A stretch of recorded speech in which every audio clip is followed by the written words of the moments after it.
સુરતમાં હવે ડેરીમાંથી છૂટક લેવામાં આવેલું ઘી અને માખણ પણ આરોગ્ય માટે જોખમી। થોડા દિવસ પહેલા સુરતની અલગ અલગ ડેરીમાંથી લેવાયેલા અને માખણના 45 ટેમ્પલમાંથી 6 સેમ્પલ સબસ્ટાન્ટ, વિજયનગર ઉધનાની નવી ગુજરાત ડેરીનું સાદું ઘી અને ગાયના ઘીનું સેમ્પલ સબસ્ટાન્ડર્ડ, સાઈ જલારામ નગર ઉધનાની ધનરાજ ડેરીનું ઘીનું sample substandard, Jantanagar Bombay colony હીરાબાગની જનતા ડેરીના માખણનું સેમ્પલ સબસ્ટાન્ડર્ડ છે।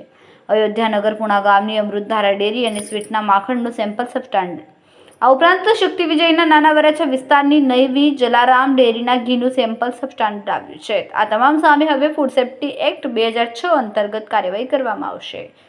કેમેરામેન સેનલી રાણી સાથે વિશાલ છેઠા, માનવ પ્રભા ન્યૂઝ, સુરત।